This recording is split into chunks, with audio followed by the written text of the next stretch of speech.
HeroQuesters, I'm grumpy. I've got bites and itches and vine pokes and thorny bits all over my hands. I itch. Everything itches. It sucks. It's hot. I'm sitting back here with the fan on. The fan's blowing hot air at me. It's not enough.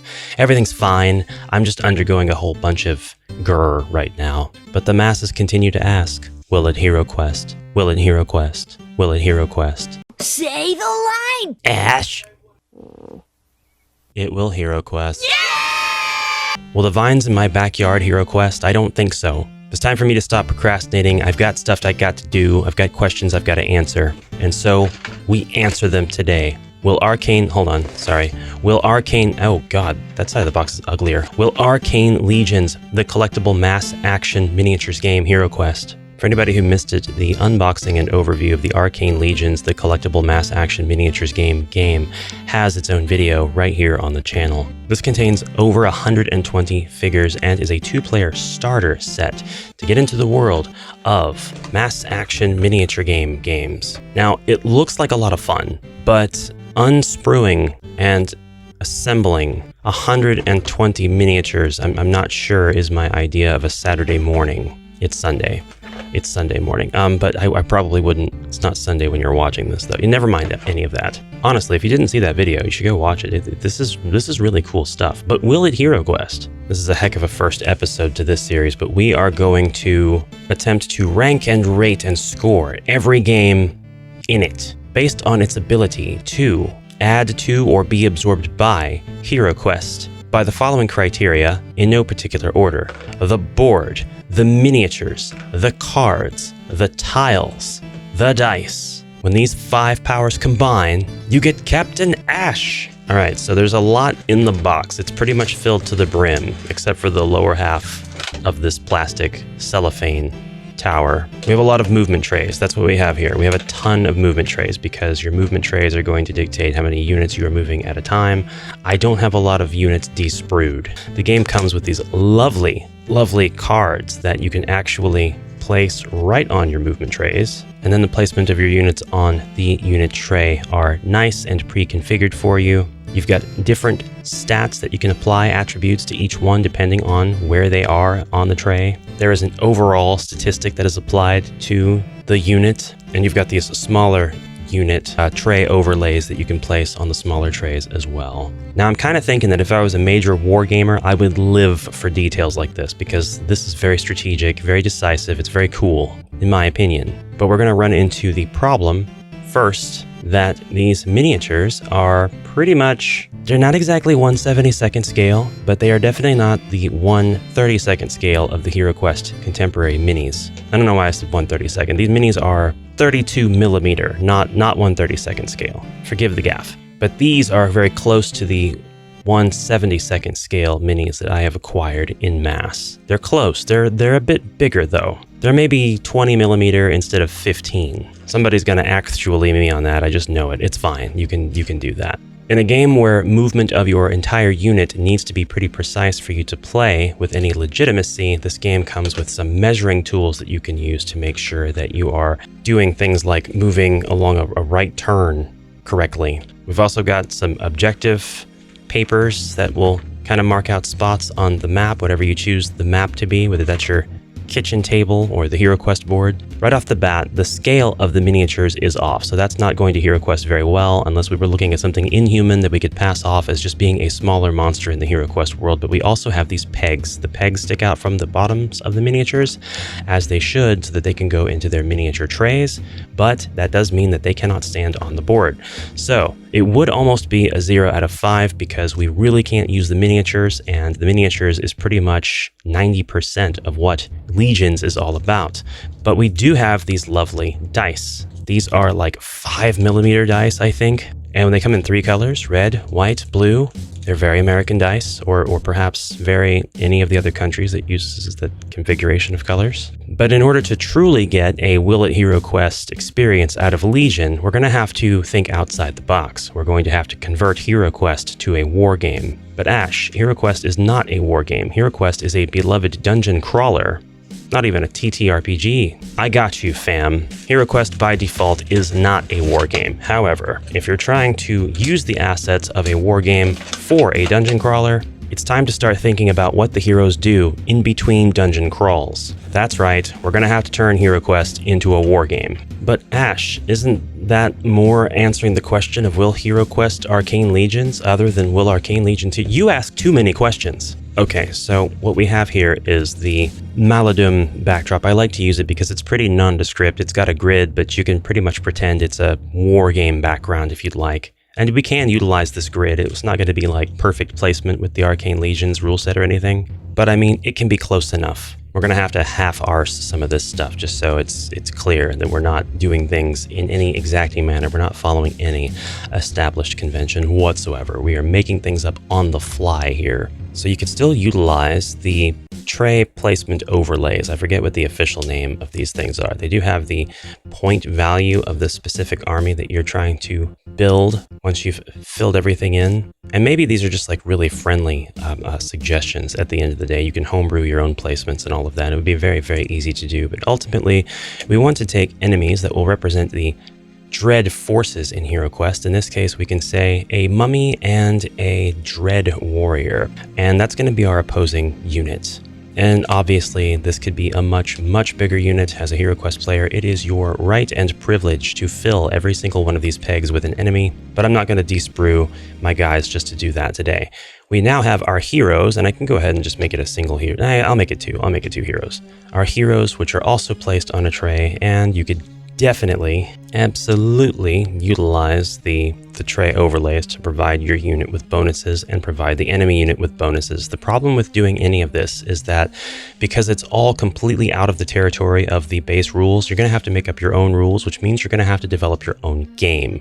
So in between Dungeons of HeroQuest, we'll just do that really quick. We'll develop our own game. Oh, I don't have a double peg place to put this guy. I'll have to put him over here, which means he's going to be like the barbarian. And now this is going to be our dread warrior, which I think is more fitting. He looks a lot more like a dread warrior than the guy that I just had. I'm probably supposed to tear off this card, but I'm not going to do that at this point. Decide what you would like the dice to mean, or you can use regular combat dice. You may still wish to move movement dice to move your tray, and if you're using a board that has a 1-inch grid system, you can just use the 1-inch grid system as your unit of measure standard for moving across the terrain. So if you roll a d6, like so, and you get a 3, you can go 1, 2, 3, but be careful because you're putting yourself in range of the enemy. And I think that any two trays that are adjacent to one another can have any of the enemies attack any of the heroes on the adjacent tray. You could come up with your own rule that your closest two miniatures are the only ones that are able to engage in combat. I think that that's totally fair, and it does keep the turns from getting too long or overbearing. For example, if I was to have this miniature on this tray approach here,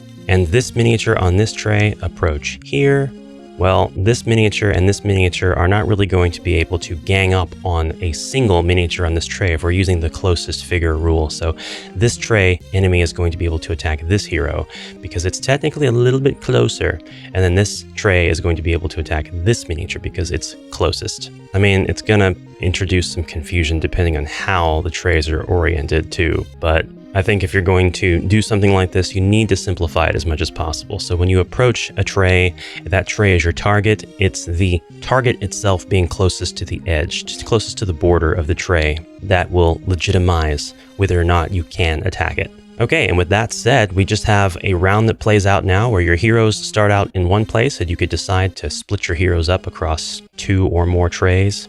But there may be certain bonuses that you get when you combine your heroes on a single tray. So if the dwarf and the elf occupy the same tray, then they are going to be able to take advantage of, on any given turn, the 3 abilities that the elf has for this particular quest, or the dwarf's ability to disarm traps. But there are no traps on the battlefield. Well, that's where you're wrong, bucko. That doesn't necessarily have to be traps on the battlefield, but even in the skirmish version of HeroQuest, included with Against the Ogre Horde, you were able to place down tokens that have inherent bonuses for the heroes or monsters when they move on top of them. And we could do the same thing with this. We can just roll some dice onto the board. If the heroes reach, or if the monsters maybe perhaps reach this die, 5, then that's going to give them a boost of 5 to their movement.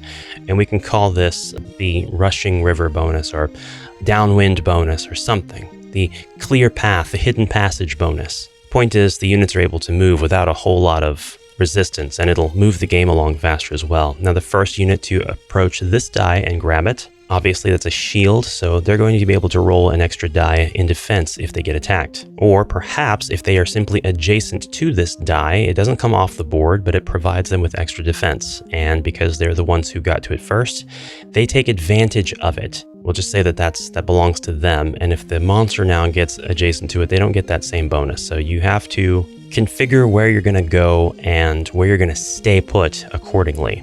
Our heroes could now launch attacks at our enemies from afar if they have the appropriate ranged weaponry, or they could wait for the enemies to move in and then they can engage. And there are so many different ways you could do this. This is just to get your brain started, just a little bit of a pull cord, just to get the initial old gas out, like the first time you're going to mow your lawn after a long winter. I'm sorry, I've got outside on the brain.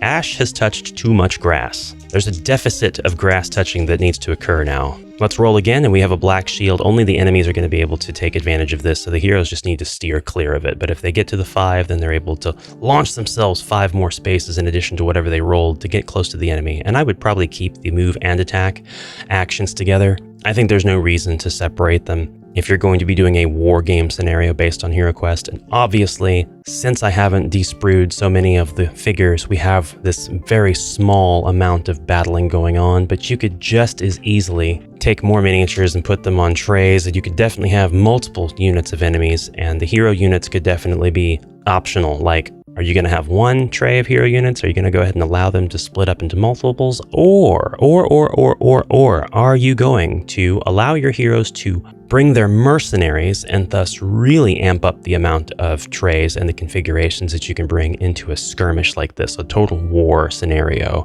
Or again, can you perhaps allow your heroes to hire other heroes from the HeroQuest pantheon? So we have the warlock, the druid, the explorer, the berserker, the monk, the rogue, the knight. We can get all of these heroes onto trays, and we can create bonuses that will allow them to synergize in very unique ways if you combine them in different ways. The same could be held true of the enemies. If we have a whole bunch of greenskins on a large tray, say like 8, then they could take advantage of wah, or whatever they do in the HeroQuest world. Somebody's going to ask how many goats fit on one of these trays. I just know it. I put the HeroQuest minis on this tray, and that just kind of makes me think that there's no need to even have the mass action game. You can just get yourself a nice playmat like this, and then get you some trays that you can place the HeroQuest minis on by default, and now you can make your own war game. Like, it's really that easy. Like, does HeroQuest war game is a resounding yes. You can absolutely have intra-quest sessions where you have this war game going on, and it doesn't even need to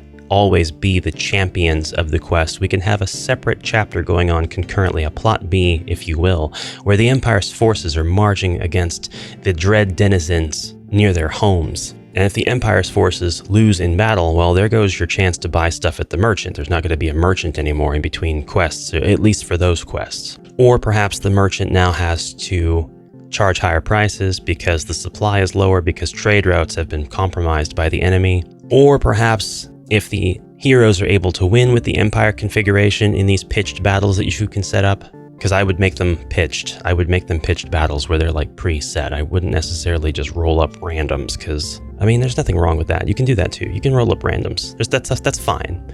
But I'd make the pitched battle probably close to, in theme, the quest that the heroes just played or are about to play. So if it's going to be a Return of the Witch Lord, then it's going to be a lot of undead in the war game scenario. If it's Keller's Keep, it's going to be a lot of horde in the scenario. If it's Rise of the Dread Moon or Mage of the Mirror, it's going to be a lot of elven enemies that are mind-controlled by Zargon at that point in time. Against the Ogre Horde's ogres, Jungles of Delthrak is nothing because there's not going to be a lot of organized armies going on in the jungle. Come on. But you have trees? The jungle trees are conspiring against us. That does sound like a 2025 conspiracy theory. Never mind any of that. I would have the themes match closely. You might even look at the quest book if you're wanting to just cheat your way through it and take all of the enemies that are in a given quest and make those the enemies in totality that you set up for your pitched battle. again, allowing your heroes to take on a certain amount of mercenaries, because your heroes versus every single enemy all at once, they're going to be at a clear disadvantage. But I went off on several tangents all at once. Let's circle back. If the Empire wins, or the Realm in contemporary HeroQuest, then your merchant may be able to charge vastly reduced prices for the various goods that they are trying to sell to the champions, or they might be able to sell new things, draw some cards from one of the homebrew decks like Advanced Armory or Axion, and make those items available. Maybe some artifacts without the possibility of the artifact hunter coming along, because the dread forces have been taken out, and the artifact hunter, while not explicitly a force of dread, may have his work cut out for him elsewhere. That's an Axion Quest convention, by the way, the artifact hunter. I have videos on Axion Quest here too if you'd like to check that out. But I will say that as far as Arcane Legions goes, will it HeroQuest? It's a 0 out of 5, but you are able to create 5 out of 5 scenarios using completely homebrewed game mechanics from well, not Arcane Legions in particular, but sort of a mishmash of wargaming and HeroQuest. But if you are going to use Arcane Legions in particular, then I would definitely check out these cards. The additional perks that you get for using specific configurations of enemies, which there's nothing stopping you from using the Undead Legion available in the starter set as undeads out in the field.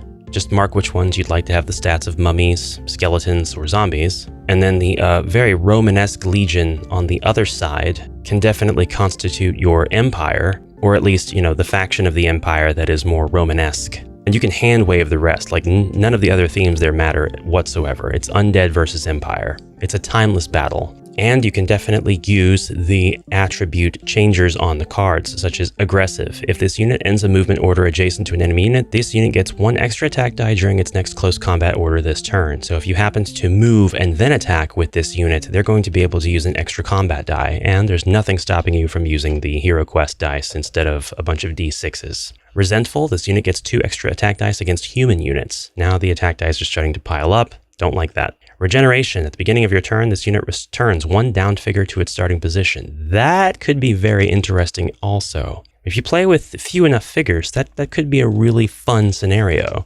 So, it's more stuff to play with, but definitely worth playing with. So, will Arcane Legions HeroQuest? Sort of, kind of. I've been Ash, this has been AshQuest, and I bid you all a fantastic farewell for now. Onward, brave heroes. Till next time.